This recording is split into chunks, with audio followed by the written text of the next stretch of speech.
3, 2, 1.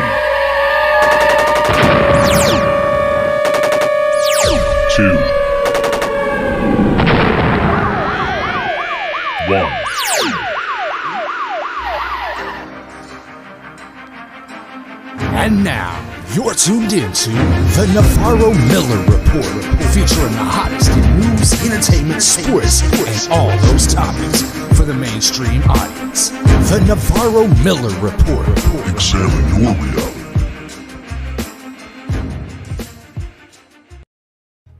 What's up, everyone? Welcome to the Navarro-Miller Report. I'm your host, Dave Navarro. I'm Jeremy Miller. And with us, we have special guest co-host, Chef Ryan Rodeno. Ryan, thank you so much for joining us on today's episode of the Navarro-Miller Report. Oh, thanks for having me. No worries. Your camera froze right there, but no worries. What matters is your voice. So that's all that matters right now. But we have a great show for you guys today. But first, Don't lie to them. I'm trying to, man. See, that's why we don't have people watching us for that same reason. See, because of your Ryan negativity. will make it great. You know, That's true. We're just, he'll cover up you. Well, see now. Well, see now I got two issues. I got two chefs right now. I have a chef to the stars, and I have a star chef. So, but we'll get into that in a second. Right now, as habit may be, I started doing like TikTok videos of different funny TikToks that I find on here, and I found a couple of them actually. Let's start off with this one. Now, this one right here, I want to say. This one is has to do with how the job market is today. I believe this one's it. I'm double checking. Yes, it is. Hi, is this Cheryl? Hi, Cheryl. This is Wendy with the hiring department. Yes, hi. I just wanted to call you and let you know that we really appreciated you coming in for that fourth interview. I know we took a lot of your time. We are going to go ahead and pass on your application. Unfortunately, you're just not really the fit that we're looking for right now. We're looking for somebody with a little more experience, okay? Okay. Yeah, thank you. She had a butterfly tattoo on her wrist. We're not doing it.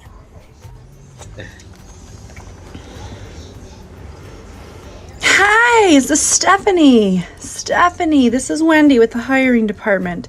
We've received your application for the position and we'd like to offer it to you. No need to come in for an interview. No, yeah, we're just wondering what, a background check? We're actually not doing those at the moment. Is there anything that we should know about? Was it a felony? Did it involve children? Okay, perfect. Wonderful. Okay. When is your availability to start? Oh, I see. And what if I came and picked you up? We could send an Uber. Could you start tomorrow? Yeah. No. We love tattoos. We love tattoos as long as it's not a face tattoo with an F word or something. It is a face tattoo of the F word. Okay. I don't think our clients are going to care, honestly. No, I don't think so. Okay. Send me your address and I'll set the Uber up for tomorrow. Okay. All right. Thanks. Tell me what a difference 10 years makes. Well, I would say it's not 10 years that made the difference. It's these last 2 years that made the difference. Yeah, exactly. I mean, that's facts, It's crazy. It's crazy because it's actually true, though. It's actually true. Yeah. Like, these days are like, yeah, we don't care. We just need somebody to, like, fill in these spots because they're empty right now. Businesses are desperate, exactly. man. I mean... it's the craziest thing. I gotta say, I really think people want to politicize it. They want to do all this different stuff. Why aren't people going back to work? I really think it's people got a break from their crappy ass jobs for so long that they realized that I want to do something else. I want to find another way to make, a living here. And they had a year and a half to think about that, to try and do it, to start doing YouTube or trying to make money on the side, on the periphery. I mean, people have this opportunity, this rare opportunity to be forced to take a break from their money-making job. And I guarantee you, there's so many people who hate what they do that they decided, I don't want to continue and I don't want to go back. That's very true. That's true. That's very true at this point. Found the passion. Everybody found the passion for what they want to do. And like you say, lockdowns, being laid off, being furloughed, whatever, you got a chance to really see what you're really passionate about. So the rest is history. It's got to be the fact of the matter that there must be some sort of like in different job markets, there must be like a raise in like in schooling and everything. Like, oh, let's go back to school. Let's go ahead and check this out. Let's go to culinary school for that matter. I mean, I'm sure you guys have probably seen a rise in many brand new chefs that just came out of culinary school. So, I mean, I'd be willing to bet there's been a pretty significant rise in trade school enrollment over this period of time. I can imagine. Well, that's one of them, and this is another one that I found today as well. That's actually, this is how I would love to just wake up in the morning and look out my window, and and see this.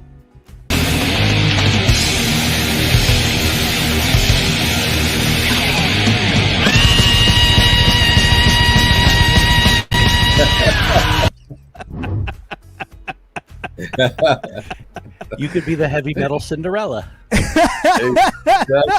That bird was rocking out. Dude. I mean, come on. Love to go ahead and I just love how somebody put the music and the bird together right at that perfect time. But I mean, in speaking of, this past week, we celebrated Halloween, as we do every year. This time it was a little bit better this year. Oh, not for me. I had to hang out with this guy. With Chef Miller here. I had to hang out with him and try his incredible food. Oh, you had a great spread. Oh, hey, dude, I kept it simple. I wanted it easy. I did a nice big pot of Tuscan kale and sun-dried tomato and sweet sausage soup. There you go. You fancy. Oh, I had it with a nice little ciabatta bread. It's, just simple. Cheese on top of it. It was, anyways. Exactly, right? I haven't eaten all day. I'm freaking starving right now, you guys. Okay. But anyways, like I said earlier, this is the reason why I'm fat, thanks to this guy. But that's beside the point. I'm happy to take credit for it. Right. Well, like I said, we celebrated Halloween this past week, and in that spirit, I gotta ask you guys, this video right here probably depicts every horror film from the 80s that I remember. Check this out.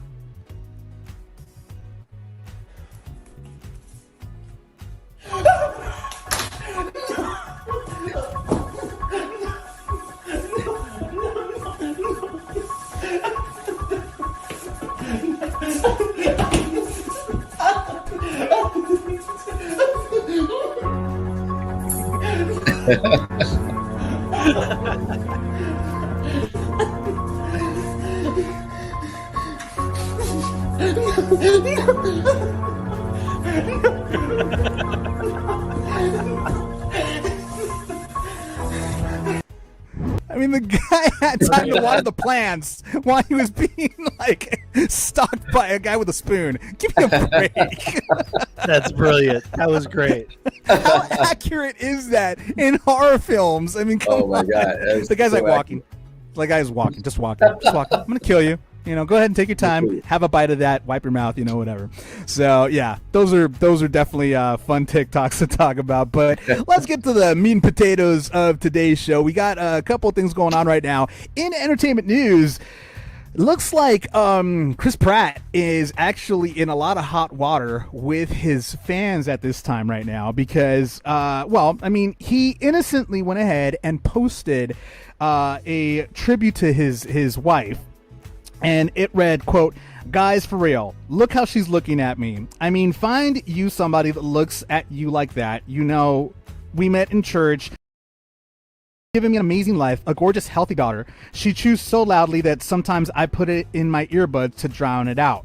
But that's love. She helps me with everything. In return, periodically, I open a jar of pickles. That's the trade. Her heart is pure, and it belongs to me. My greatest treasure, right next to my Ken Griffey Jr. Upper Deck rookie card, which, if you know, is saying a lot. It's her birthday in about 6 weeks, so if I don't get her anything, I'll tell her to look back on this post. Love you, honey." Now, although that is a beautiful dedication, Many people on Twitter saw it as a jab towards his ex-wife, Anna Faris, and their 9-year-old child that they share together, Jack, who faced health problems as a baby after he was born 9 weeks premature. Many people are saying that this is disgusting. They're saying that they're saying it's absolutely disgusting. They're saying such an effing low blow. I mean, Twitter just went nuts on Chris Pratt. Now, the thing is that, I mean, I can look at this as a point of view that he did this in an innocent manner. He didn't mean to, poke a jab at anything or anybody, or not even his own child for that matter. You believe? I mean, that's what we'd like to believe. I mean, I would hope so, but we don't know that for sure. I'm just playing devil's advocate here. I mean, we don't know what the intention was. I mean, reading it, yes, does come off very innocent. He didn't do anything wrong. I don't think he did anything wrong. It's just innocent appreciation for his girl. I agree, and it's a very common saying in a beautiful, healthy baby.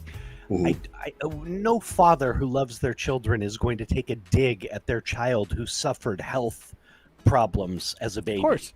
Okay, right. It's should he have maybe chosen his words there a little bit better?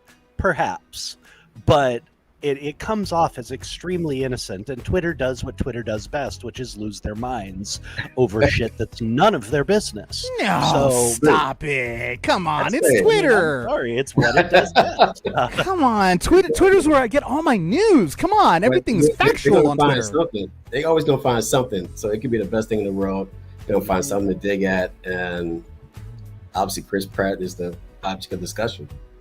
And people can take things a lot of different ways. I mean, if Anna Faris saw that and it hurt her, that's horrible. But at the same time, do they have, we don't know. Do they have an animosity type relationship, an animus relationship? Do they have a good relationship? Do they raise their kids? Nobody knows any of this stuff. Well, they're close. If they raise their kids together, if they have a good relationship, she knows that this was an innocent thing. Right. Exactly. And from what I understand, it seems that they do have a very amicable relationship. They co-parent very well, and Anna. It's been told that Anna is perfectly okay with being friends with Chris and everything's fine. So it doesn't seem that there's any animosity between the two of them. At least there's nothing that's been reported in with their relationship at the very least. So I honestly think that Chris is just dedicating this. And it was just a dedication. And like you said, Jeremy, he chose his words poorly. But he, at the time when you're typing and you're putting out an Instagram post or anything like that, you're not really thinking about certain things. But I guess when you're in the limelight, when you're in the spotlight, as much as he is, obviously he's a huge celebrity. You tend to forget that. Oh, hey, wait a minute! I gotta be careful of what I say, because that's going to be twisted into so many different ways by the social media police. So that's it. It is. I have nowhere near that notoriety at the moment. Nowhere close. But even when I post something that is, could perhaps be taken wrong, I reread it 15 different times, trying to think about how somebody's going to twist this, how they'll take this and try and use it against me. And, I have become aware of that over the years, and it's something that I'm sure most entertainers, when they're dealing with social media, I'm sure they have those same cautions. It's no way to live, though. That's just no way to live. But maybe he's numb to all the negativity. He's going to express it in the way he wants to, which is very possible. Talking to, and whatever people say, it just brushes off his shoulders. So. That's just normal. That's just normal with so many of these celebrities, that they just have to like, at this point. Anna didn't even respond to anything. There's been she's been quiet on this thing. So I'm assuming that she's just kind of looking at it like, just let them talk. They're gonna talk. They're gonna always find something, negative to say, but just brush it off. I'm sure she probably told him something like that. I'm assuming. I don't know. Like you said, this is just all assumptions. Who knows? But she's been quiet. She hasn't said anything about that. So, like I said, it comes off as innocent and a poor choice of words, given that he has a child who suffered from health issues. Right. But it's a very normal saying and statement. People, it is a saying, a healthy baby boy, a healthy baby girl. I mean, it's just a saying. So is it a poor choice of words given his history? Perhaps. He should have, maybe left that out or used a different term. I mean, what are you going to say? What are you going to say? It comes off as amazingly. You could just say, wonderful child. What I was gonna say is like, what was he gonna say? My ugly child. Come on, he's not gonna go that route on it. What I mean is, I think the word "healthy" is what people is what focusing triggered on. and what people focused on. In that, as soon as they heard that, they're like, "Wait, he has a child who had health problems." They see that as a conflict, as him taking a dig. I think that's the word, and that was the only poor choice of word, in my opinion. Had he left that out, probably doesn't have the same bite to the people who thought it's something horrible. God, what happened to the times that you could actually just say what you wanted to say without any repercussions? I miss those. But days. Looking through his eyes, he's always going to see his child as healthy. He's always going to see his child as beautiful. So that doesn't matter what people conceptualize what that may be. He has a healthy child. Bottom line. Absolutely. And that's all that matters. That's all that matters. So, I mean, it's just one of those situations where he's just going to have to brush off at this point and move forward. So, and we're doing the same thing. in other entertainment news, it looks like Black Panther Wakanda Forever is going to be put on hold for the time being because Letitia Wright suffered an injury on set. And they decided to shut down temporarily until she heals. There hasn't been any reports as to what she suffered exactly, what kind of injury she suffered. But there was actually they went ahead. A representative for Wright says, quote, Letitia has been recovering in London since September from injuries sustained on the set of Black Panther 2 and is looking forward to returning to work early 2022. Letitia kindly asks that you keep her in your prayers. Yeah, I mean, I'm assuming right now many sets are being very extra cautious with their talent, especially after what happened on Rust with Alec Baldwin and everything. And I mean, at this point, no one's really saying. Jeremy, we talked about this earlier, and you kind of said that, of course they're not going to say anything. I mean, I'm curious as to what did you mean by that statement? I mean, nobody is going to want to open up more questions, especially right now after everything that's happened recently. They're going to play it as tight to the vest as they possibly can. It just makes sense. It depends on her as well. I mean, she's a private person who is under contract. She might not be allowed to speak about it, or she might have had the choice and said, I don't want to talk about what's going on and how this might limit me as we film. That's another aspect. From an action standpoint, if she's now limited from the stunts and other things she may be able to do, they might have to do it CGI. They're not going to want to go into how, for lack of a better word, how's the sausage made? That's their business, what goes into it and how they want to put it together. The other part of that as well is that people get hurt on action sets all the time, and we don't hear about it. I mean, True. They've had to postpone production for things a couple weeks here and there. I mean, Chris Evans got hurt on one of them. Everybody takes injuries doing extreme action films like that. It happens all the time. I mean, it's extremely common. People have to shut down for a week here, a week there. Somebody breaks an ankle, strains a muscle, pulls something. I mean, look at Tom Cruise doing the famous building jump stunt in Mission Impossible, and he actually shattered his ankle slamming it into the side of the building doing the stunt. Wow. And they used that shot. He was such a professional. He got up on the broken ankle and hobbled off in character. And they used that shot. But people get injured on the sets all the time. Unless you're Jackie Chan, where it's a pride thing and it was your legend that you did all your stunts and, oh, look, I did this. I shattered my spleen and broke my back. And they don't talk about it. People don't get into details about this, and it happens all the time. So I don't think it's as big of a deal as people are making it out to be. That's true. I mean, Chef, have you ever been injured on set while cooking?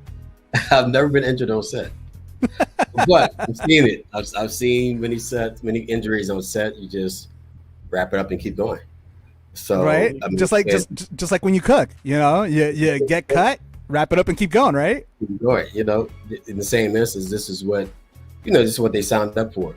So you have to expect the things to come, the injuries, the delays, you know, just like in the industry. So it is what it is. Well, there's not much, and especially those kinds of movies where it's very physical. There's a lot of action. There's a lot of shooting, explosions, a lot of kickbacks, different things. I mean, there's bound to be injuries. I mean, I got a buddy of mine who is LL Cool J stunt double on, or used to be on NCIS LA, and he would get injured from time to time as well. Wow. I mean, there's a lot of stuff that goes on there, and he's a stuntman. He's a professional, and they still even get injured because there's just so much risk in getting a good shot, in getting, as a director, getting a good shot, getting a good, you know, angle that is going to make the audience say, whoa, that was cool. Like, that was awesome. And it wasn't CGI. And you got to remember, actors got a lot of pride in getting those shots for the director, in actually making that happen and being a part of something like that. And we do make stupid choices that put ourselves at risk to get the shot. You know, I mean, it happens, and it happens a lot.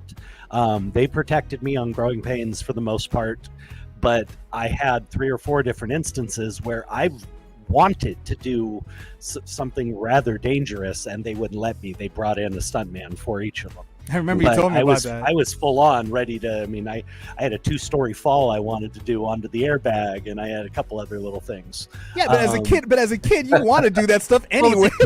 It was the kid. I was a crazy kid doing that stuff is fun, yes. Yeah. But for me, it was the actor part of it. It was no, I you know, you're asking something of me. I want to do it. Right. Well, there's the pride as a performer in doing that stuff and coming out the other side.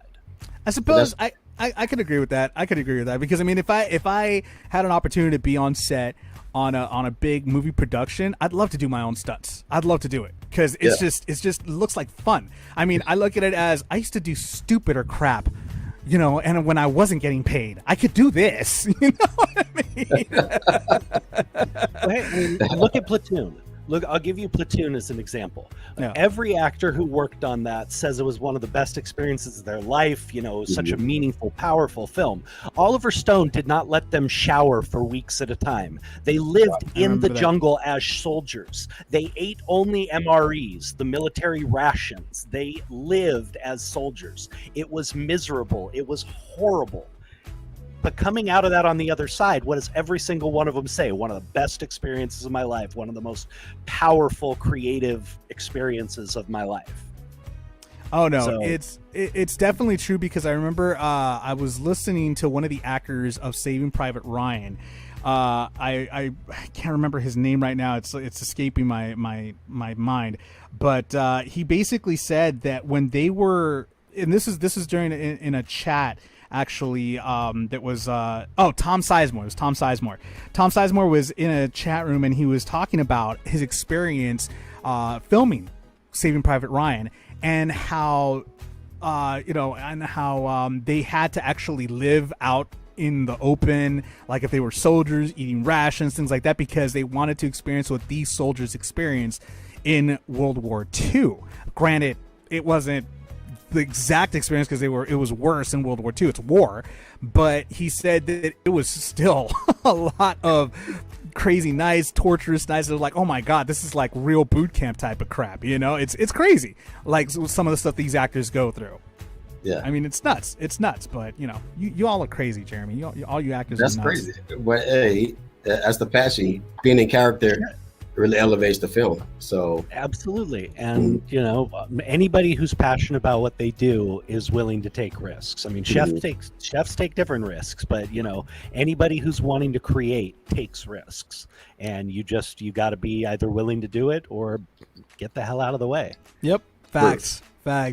Well, I mean, hopefully she gets better because, I mean, first it's COVID and now it's injuries that's pushing back these wonderful movies from finishing production. So hopefully Letitia gets better and they continue to move forward. I'm looking forward to Black Panther: Wakanda Forever. Should be a great tribute to Chadwick Boseman. I mean, he was an incredible actor, so tragic, gone far too soon. And hopefully, you know, this movie will definitely honor his memory. And Letitia will do right by, you know, taking the mantle as the new Black Panther. So sure she looking will. forward to that one coming up. In other entertainment news, Britney Spears' ex-managers may be in trouble, according to her attorney Matthew Rosengart, who fired off a letter to TriStar Sports and Entertainment Group earlier this week, according to TMZ.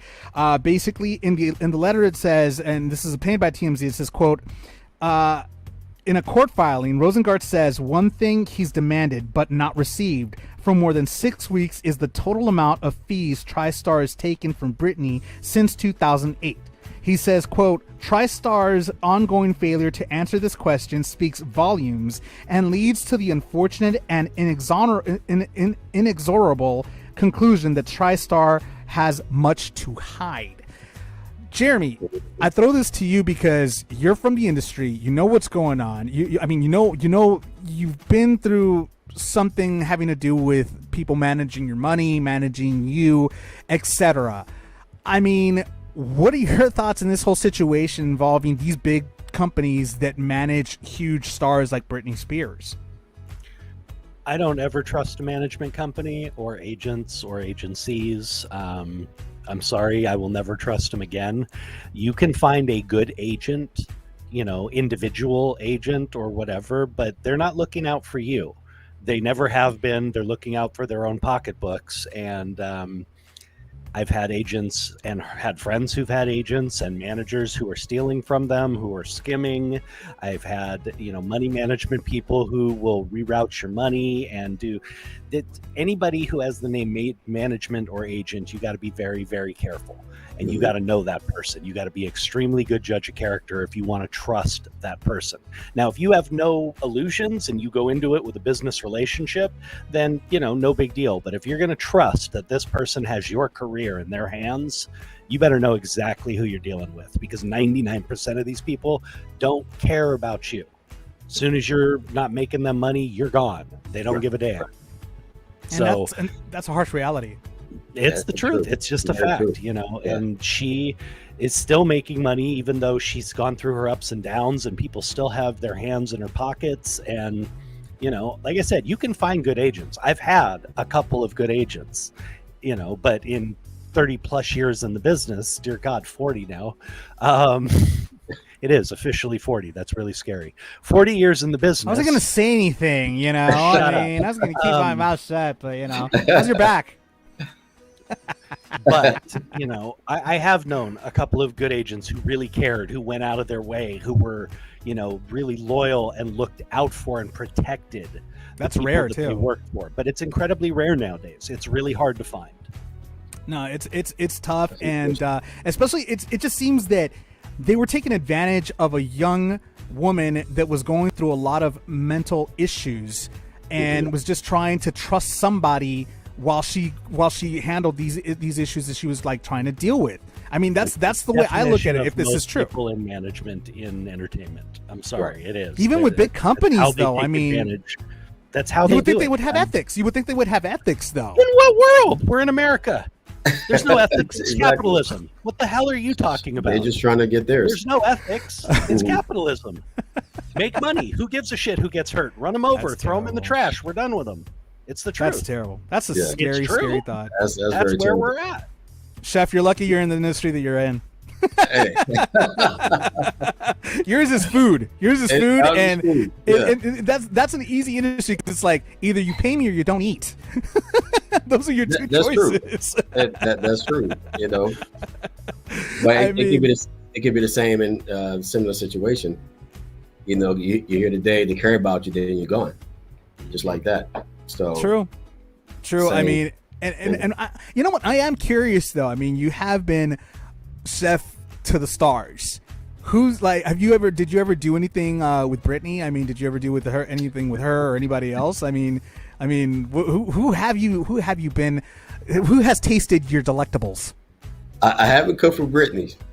You know, not yet. Even though she is a hometown girl from Louisiana, I haven't. Will Smith is one. Nice. Kevin Durant's another. Any picky eaters? Any picky eaters? Like, were they like extremely picky? Don't ask him that. I'm curious because the thing is that you have celebrities that are very, very picky about their food and who serves it to them and who makes it for them. Not necessarily those people, but we've done Hollywood parties and things like that. They're picky. They don't get their clothes dirty. You know, I'm gonna waste some on my clothes. You know, it's too expensive. You know, nibble here, nibble there. You know, I'm gluten free. I'm vegan one day. Vegan on Thursday. So. Oh my God, that is actually very true. And it's funny because I mean, Jeremy, you're also a chef. Have you ever encountered something like that too? I'm going to ask you the same question. Have you ever encountered picky eaters as well? Oh, absolutely, especially doing catering. And the worst is when people don't prepare you for it. Chef, you probably know this. I mean, how many events have you showed up to where you asked specifically? I used to do this, would happen with the weddings always. And you ask specifically, do people have any food allergies, any needs? Do they have any restrictions? Are there any vegetarians, any vegans? And they say, no, everybody will eat this menu, da-da-da. You get there and they come in and go, yeah, the mother of the bride and the whole bridal party are vegan. What can you make? Like, I have salad. You didn't prepare me. What is... So yes, you do get picky eaters, and you can adjust. I mean, any chef knows how to adjust, especially if you've been working in this industry for a long time. Ingredients dry up, equipment breaks. You got to learn to adjust. You got to learn to figure it out. Always something on hand. But I mean, that's one of the first questions you always ask. Any allergies? Are you vegan? Are you gluten free? Exactly. And sure enough, it almost without fail, every event you go to, there's going to be somebody they didn't tell you about. At least one, you know, and people can get very upset over that. I mean, we had an event where, well, why isn't there any vegan food? Because I wasn't told you guys were coming, and they didn't want it. I know. So, they'll ask you that one question. You know, well, what am I going to eat? Well, I'll figure it out. Yeah, would you like? Exactly. Oh my God, you get mad. I gotta tell you, I don't envy either of you. Oh, but it's fun, man. It's fun. Oh, I bet. I gotta tell you, I am addicted to watching the Food Network. I love watching Iron Chef. I just recently started binge watching Kitchen Nightmares, and I mean Chef Gordon Ramsay. That guy. It's so funny because he seems like a hard ass. He seems like somebody that would just pick on you and just pick on you and just pick on you. But his heart is in the right place. But here's the irony of everything. And every time I watch an episode, I go online to see if that restaurant survived. 90% of the restaurants that he saved closed down months after the thing aired. I mean, and some of them even blamed him, saying that it was his fault. It was the publicity or the lack of publicity that we got from him, or the negative publicity that we got from him from the show. I mean, they were all blaming him for shutting down. I mean, Chef, do you think? I mean, I don't know if you've seen any of the episodes, but do you think it would be his fault for these restaurants shutting down? No, it's not his fault at all. You know, consistently day in and day out is their responsibility to make sure their needs are met. You know, food is cooked properly, services done properly. You know, the whole nine, to really draw people and bring people in. For publicity to grow, and they're able to handle each task that comes along. So, they should not blame Gordon. You know, Gordon's doing a food great. I'll twist that even a little bit more too. I agree with you completely. But look at every one of these businesses. They're on their last legs. Yeah. This show and him coming in is a complete Hail Mary. Yeah, it's true. A pray to God. It's, oh my God, I hope this works. Because these places are usually within 1 or 2 months of bankruptcy. Yeah. And it would take a miracle to get those going and to really save it long term. You know, one guy, no matter how good he is not going to save a business you've spent 5 years running into the ground.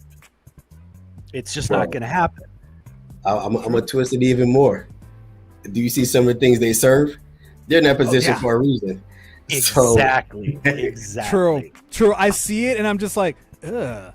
You know, I'm like, what are they? And you know, it's so funny because ever since I started watching, I become such a picky eater now. Like I can't look at a burger and not be like, why am I eating this? Like, why is it so it's so greasy here? Oh my God, he's right. Like I'm like watching what I eat at some of these restaurants now, a burger or a burrito. Like the other day, I actually had a burrito from this one Mexican restaurant that I usually go to, and when I couldn't eat the whole thing because grease started pouring out of it. I'm like, oh my God, it's an episode of Kitchen Nightmares. I'm like, what am I putting in my system right now? This is disgusting. I couldn't eat the rest of it. I tossed it. Something I've never done before. Now I'm just like so like, it's crazy. This show has ruined my life. No, I blame Gordon Ramsay. Makes you more aware of quality. I blame Gordon. The things to look out for. I still blame Gordon. Hey, when you know better, you do better. Right? So, no, it's definitely something that you know, when I watch, I'm just like, why did I watch that? Anyways. Well, going back to Britney Spears, I mean, hopefully they get they you know, figure out exactly where her money went and if it was poorly distributed. So we'll go ahead and keep an eye on that. I mean, that woman needs that. And we actually have some streamers that are actually right here. Derek has a question. He says, here's a question to both Jeremy and Chef Rodeno. I have a young friend who is a chef and has started his own company. Was wondering if either of you have heard of Jack Witherspoon. His product he developed is a cross between a cookie and a scone and is called a scony. So I haven't heard of it. Scony has a nice ring to it, you know, but I haven't heard of his company. And I haven't heard of his company exactly, but I do know of Jack through a mutual friend. So cool. So, with you know, moving on here. Oh, I'm gonna get so much crap for this from Jeremy. Bring it on. Oh God. Let's go. Here we go. Aaron Rodgers has decided to go ahead and, he got COVID-19 and he's right now at home. They're saying that he lied when asked if he got vaccinated. He is actually saying he lied. He lied. Well, he is lied. He is actually. He lied. Well, can you let me finish?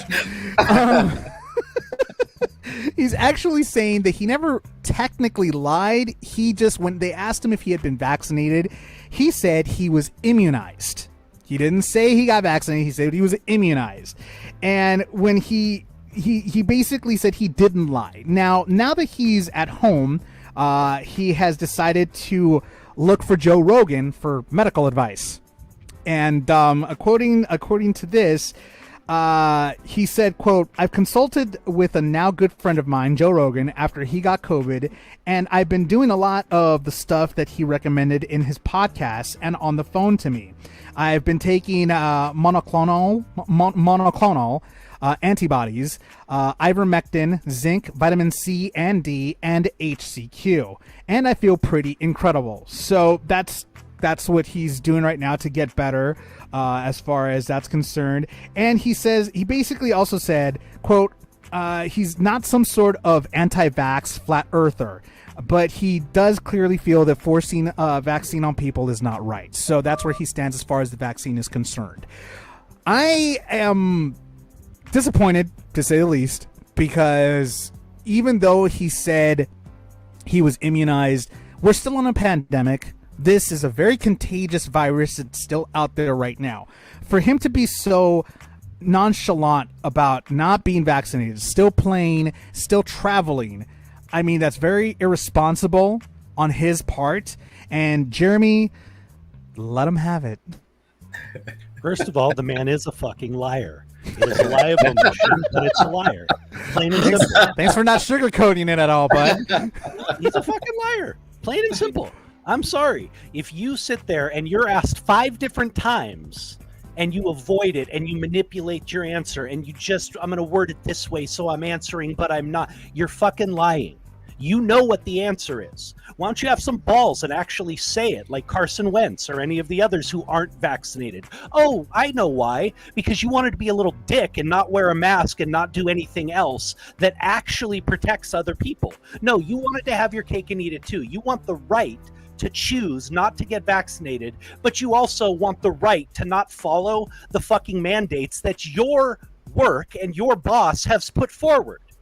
He's an arrogant asshole, and I'm sorry, I have felt for a long time that he was a phony, and he has just proved it because he doesn't care about his teammates. He's missing one of their most important games because he chose not to get protected. He has exposed his teammates being around them. He has exposed the media that he has his media days with because he refuses to wear a fucking mask. He is a liar and a hypocrite. He doesn't care about the team. He cares about himself. Tell me how you really feel, though. I mean, please. You're holding back. Been, for what, damn near 20 years now, telling us about the team, and it's all about the team, and you got to put your team first. Bullshit. He's a phony. He's an absolute phony. To put everybody in this position just because he wants to have it both ways, that's an asshole move, and he is a phony. That is, I like I said, I'm a huge Aaron Rodgers fan. As a quarterback, I'm a fan of him being a quarterback. Him as a person, he's not really. This is actually in the years that he's been the quarterback for the Green Bay Packers. There has never been this much, like, he's never really been in anything too controversial. Yes, granted, he's had issues with his family over his former fiance Olivia Munn, but that was really nothing that huge per se. But this right here, this actually is pretty big, and it's a really messed up situation because, as you said, Jeremy, this is affecting. It's not just affecting, the team, it's affecting the organization, it's affecting the fans. I mean, this is something like right now we're in do or die mode. This quite possibly could be his final year with the Packers, and he's doing this. He's pulling this crap. I mean, first he didn't go to practice because he was still negotiating, trying to figure out whether or not he was even going to come back. And then this happens. I don't know. For some reason, it's almost like I feel he's sabotaging the team. However, at the flip point of this, now is Jordan Love's time. Now is Jordan Love's opportunity to try and see if he can actually do the job after Rodgers leaves. Another UCLA quarterback falling on their face. Salt, open wound, thy name is Jeremy Miller. He throws salt on the wound. God. But God. I mean, Chef, you're not a Packer fan, but you are a 49ers fan. That's mean, correct. if one of your players did something like this, how would you feel about something like this? I mean, this is a pretty screwed up situation. Oh yeah, it's definitely a screwed up situation. I mean, if he should have took these precautions from the jump before the season began. Make sure the whole team is up and up so they can complete the season effectively. Now you're in the middle of the season, it's crunch time. A lot of tight games, like you say, a lot of tight games are coming, and he can't be there. So if you're losing seeds in playoffs, that's all because of you. It sits on your conscience that you caused this to your team. So off of not taking precaution. Not saying you don't have to take the shot, but right. At least be careful. At least be careful. Right. And I agree with that. And I mean, so far, we're already handicapped as it is. We have MVS that's out. We have Devontae Adams that's out. We have a couple other players are out, and now him. This is really hurting us. I mean, granted, we're going up against the Chiefs that they haven't been doing too well either. They haven't been, they've been kind of like dragging a little bit too. But still, we're already handicapped as it is. This is going to be a tough week, maybe 2 weeks, depending on how long these players heal up from COVID. But it's still going to hurt the team going forward right now. We lose a couple of games, we're going to have to play catch up after that. And that's not going to be easy to come back from. So this is definitely a screwed up situation. But I mean, it is what it is, and Jeremy, you really laid in on that one. That kind of hurt me a little bit in many ways. But see what you started. See what you started. I can't, you know me, man. Something I'm this passionate about. And like I said, just because I disagree with him on whether to get the vaccine or not, that's not what I'm talking about. Yeah. It's a totally different issue. I mean, I've made it very clear how I feel about getting vaccines, and I think everybody should get it. But that's a different issue. The fact that he lied, the fact that he misled everybody, the fact that he didn't take precautions, that he's flouting the mandates of his own company. I'm sorry, but your freedom and rights don't exist under working for a company. You work for them. They pay you. Okay? You don't get to make the rules. They do. So that's what the discussion is. And the fact him, not taking precautions and not following that at the same time, that is a different discussion than whether he should or not. I wonder if there should be a fine involved for any player that decides that pulls something like this, that pretty much you'll get fined because you didn't follow guidelines or anything like that. I mean, right now in the workforce, if you don't get vaccinated, you don't have a job. And that is due to the guidelines of said employment. So I wonder if they should start adding fines to these players that have violated CDC protocol guidelines, etc. Well, there was beginning of the season if it was unexcused, they lost pay for whatever game, whatever practice. But that's losing pay, though. I mean, I'm talking about hitting them with a fine, like they have to pay for doing that. My problem with that is no sport actually penalizes their players a punitive amount. You're taking guys who make $5 million a year and charging them $10,000 for a violation. He's got that in his pocket. It's not a big deal to him. Yeah, it's true. You want to know what'll hurt? Suspend him for 2 fucking games. That'll hurt. That'll hurt us, though. That'll hurt the fan. I mean, technically, he's gone. But technically he is. A game until that's not a suspension. He's out because of his sickness. You're talking about putting a punitive penalty in there. Let it be a damn suspension. That'll get him thinking. What, you're gonna tax him an extra $15,000? What? That's his last freaking Subway commercial when it aired on Saturday. That's what he made from that one day. You think he cares? That's true. That doesn't matter. Suspend his ass for 2 games. See how he feels about that. That just hurts us, though. That's just those. And it would be his fault. Then you can blame him for fighting words. Them fighting words, Jeremy. Don't start with me right now, okay? Don't start with me, right? Blame him like you should. Already, we're at button heads over the UCLA, USC, ass whooping that USC's gonna get, but that's beside the point, okay? Anyways, at this point, I can't even say anything with all the injuries. I mean, our best. I don't think you can. Our best wide receiver broke his ankle, so at this point, we're playing with the B squad. Right.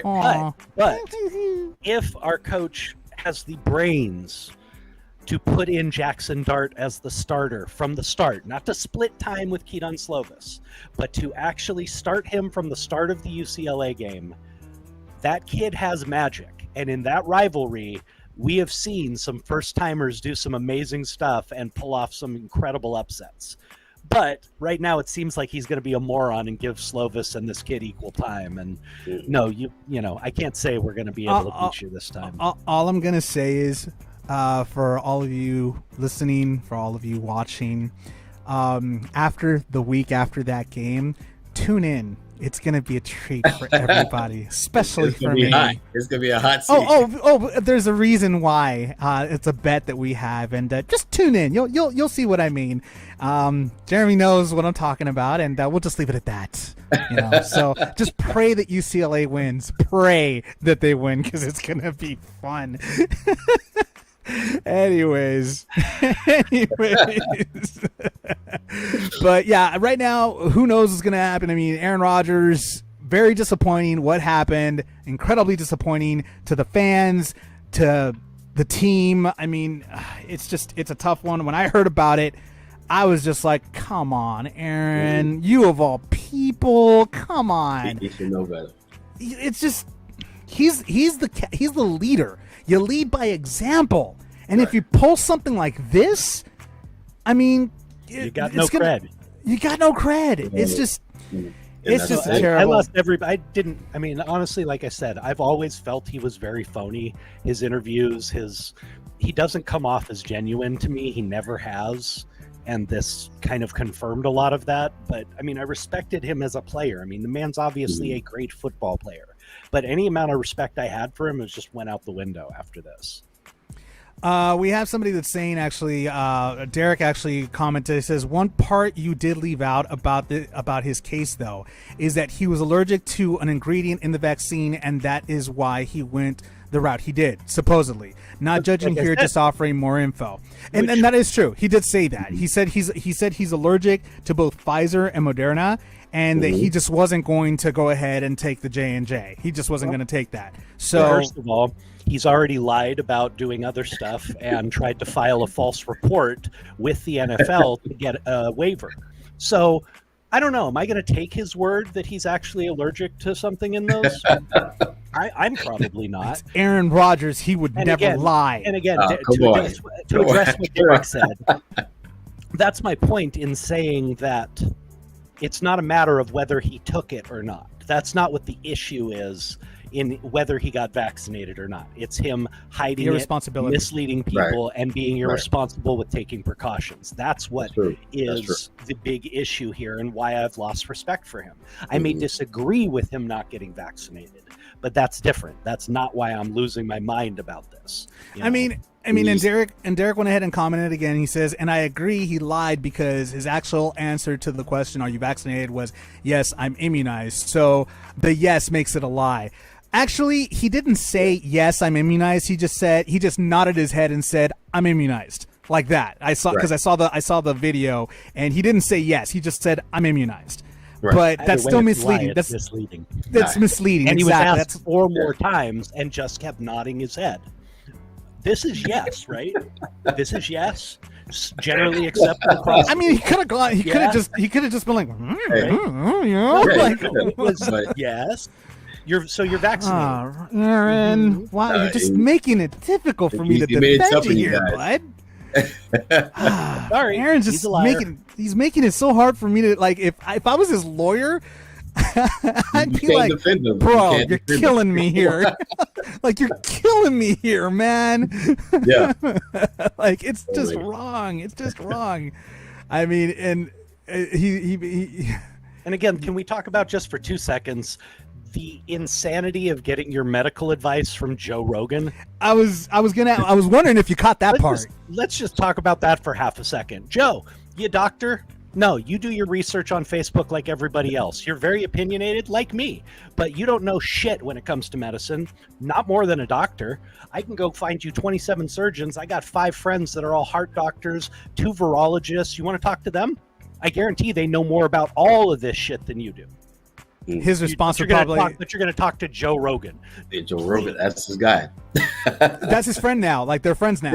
Cool. Next time you get your leg broken in the game, go find Joe and ask him what you need to do. Tell me how that works out for you, you dumbass. Oh, he's on one today, folks. He is on one. Jeremy's on one today. No, this is what I love about him. Whenever he gets this is his point, he just goes off, and I just let him go. I'm like, go ahead. I'm like Mr. Burns. I'm like, release the hounds. You know, I mean, he just goes out there and starts going off. I'm like, yes, say it. I'm not trying to instigate by no means. I got Joni rolling her eyes at me, but I'm a passionate person. I have no idea what you're talking about. I just read a story. That's all I did. I mean, that's all I did. It's so funny too, because I'm actually getting a text from Joni right now, and it reads in all caps, "Potty mouth." Love you, Joni. Thanks for watching. So, anyways, I mean, again, it's a serious situation, unfortunately, for the team, and hopefully. I mean, he did. I got to admit, again, I'm a huge Aaron Rodgers fan. I have his jersey. I think he's a great quarterback. He's one of the great quarterbacks in the NFL. But this particular action disappoints me a great deal as a fan of his and of the team.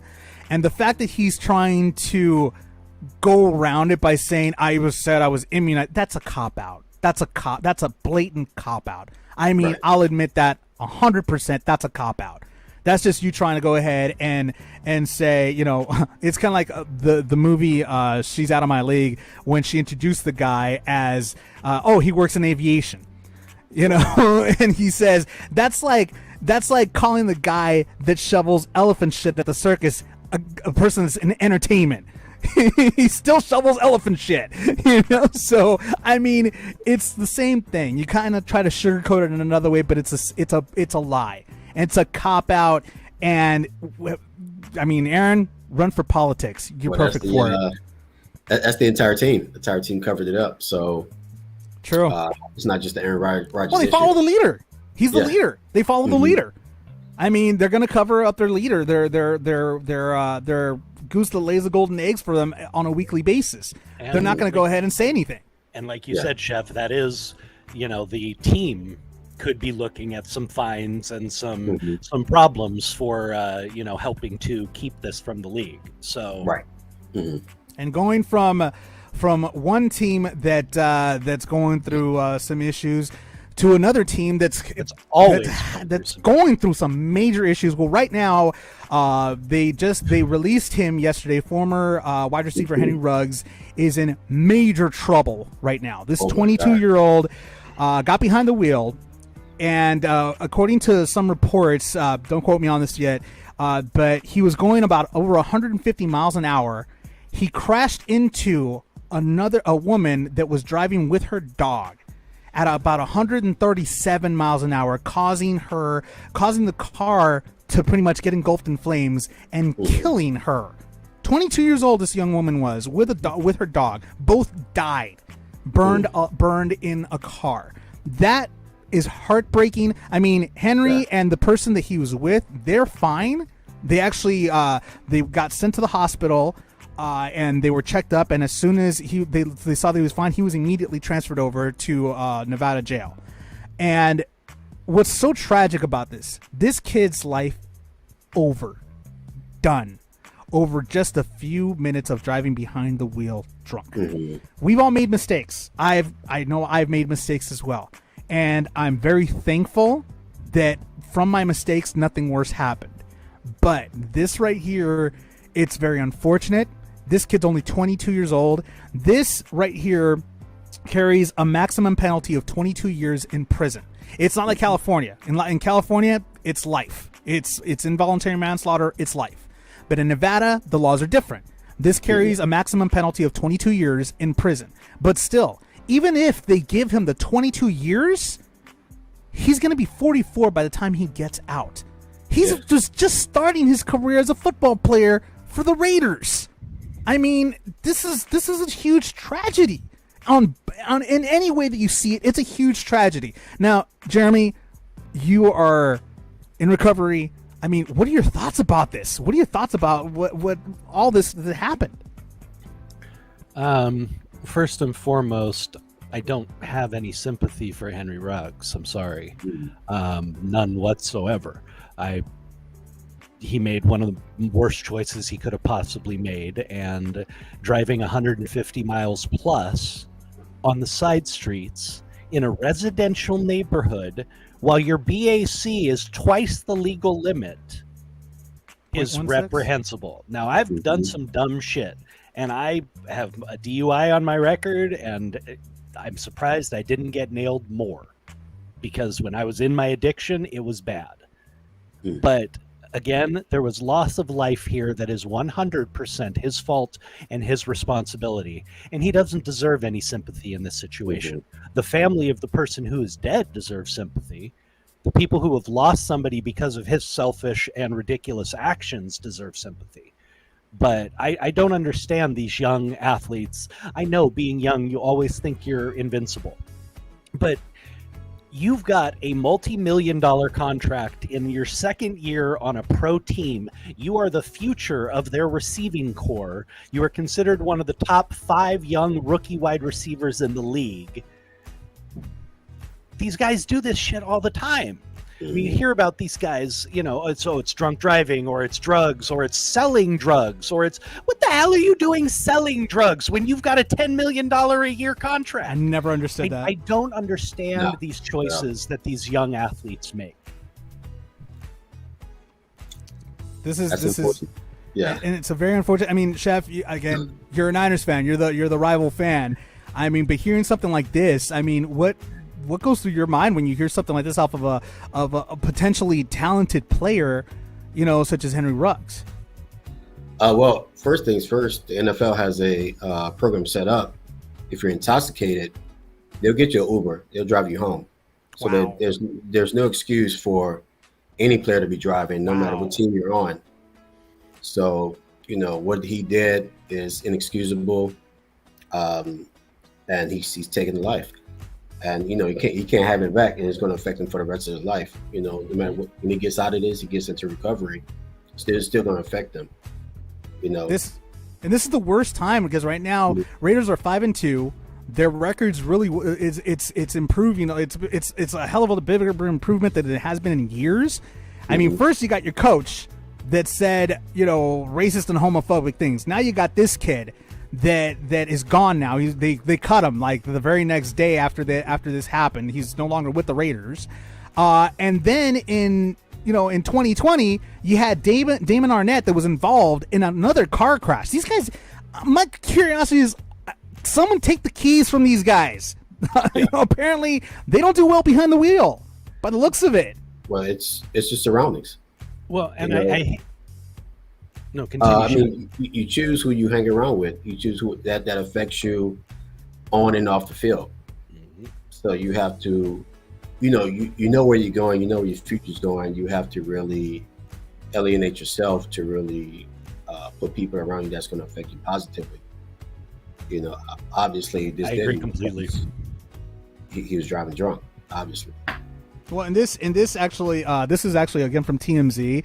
It says, quote, "It's all spelled out in a new lawsuit obtained by TMZ Sports, in which a woman says on October 14th, 2020, Arnett slammed into her car and his vehicle at around 7:29 a.m. in Las Vegas.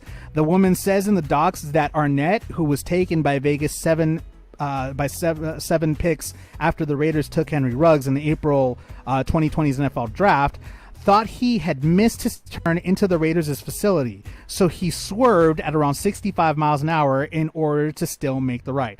Now, this particular case, this is a clear accident, but is it just me, or does it seem like, I mean, maybe I'm a conspiracy theorist, I don't know, but are the Raiders just like having the worst luck right now? I mean, just when they're getting good, all this starts happening to them, one thing after another. I mean, is this like a Raiders curse? Well, I don't know if it's a Raiders curse. I hoped that after Al Davis passed away that they might get away from some of that, but Al Davis instilled a culture in that team that prioritized talent over character. It's something the Raiders were known for years. It was talent over character. We don't care if he's a bad guy. Can he run? I mean, that was an actual quote from Al Davis. So that's something that may still be instilled in the team. I don't know. I don't know how the new management is doing things, but they are an organization that for many, many years was known to draft scumbags as long as they could perform. So it is what it is. I don't know why that would still be going on. I was hoping they would get away from that. It was good, even though I do not like the Raiders. It was good to see them, you know, kind of coming around and maybe playing well as a team for a little while. You know, when you see a team suck for so long, it's nice to see them succeed a little bit. I actually like Derek Carr. I think Derek Carr is like one of the few Raiders I really like. Yeah, he seems like a solid dude. He seems like a stand-up guy. I mean, but yeah, the Raiders, I don't know what the issue is. I mean, heck, look at the Bengals 10 years ago. The Bengals had the same problem going on for a long time. I mean, every player they had was going in and out of jail, for about 10 years there. Yeah, so I don't know what these organizations get into or what they're not looking at. You have all the research available to you. You can talk to any person who has known these guys since they were 5 years old. You do the most extensive background checks in the world, how can you not know that this person has a propensity for drugs or violence or, you know, gang activity or just bad decisions or being a cruel human being? Or, I mean, how do you not find this stuff out with all the resources at these teams, you know, fingertips? Or do they just really not want to know? Well, they're also kind of glossed over it because, hey, we need players. Well, the violent behavior could be attributed to, well, doctors are saying it could be attributed to a lot of head trauma and brain damage. That's what they're saying, that it's possible that could be, you know, the reason why a lot of these players have violent tendencies.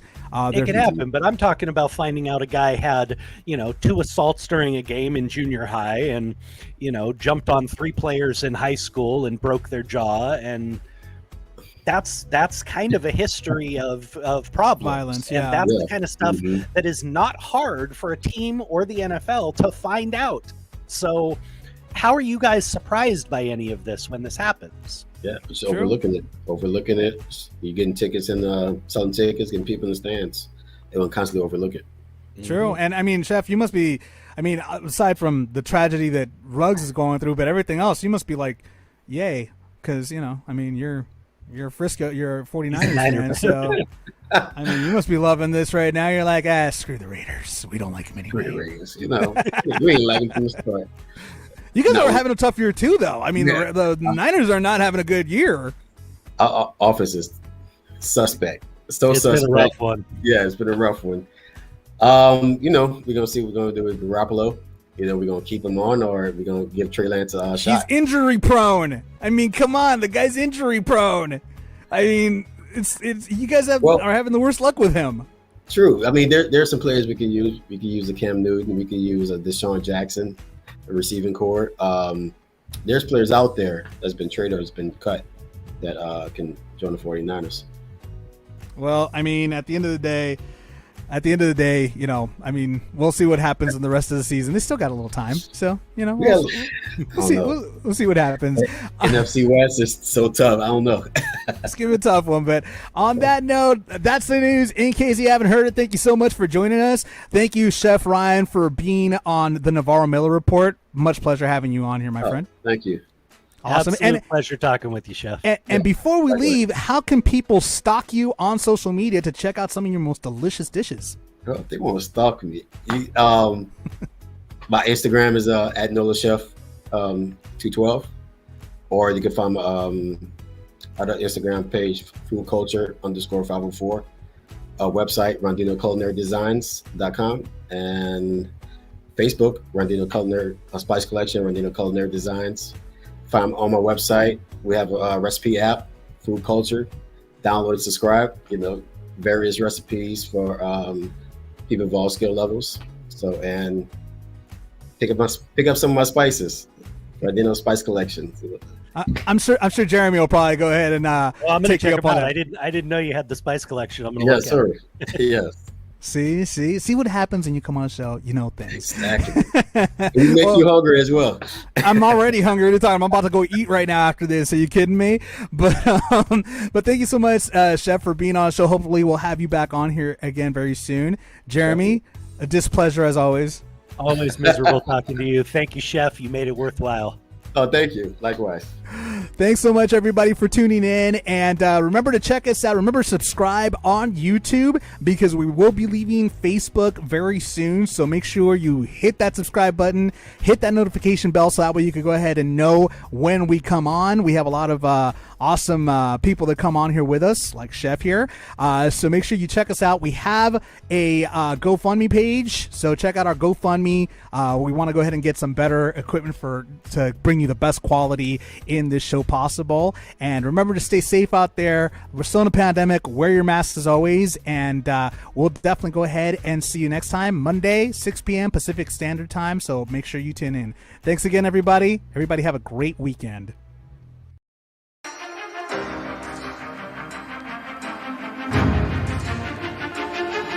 You have been listening to the Navarro-Miller Report.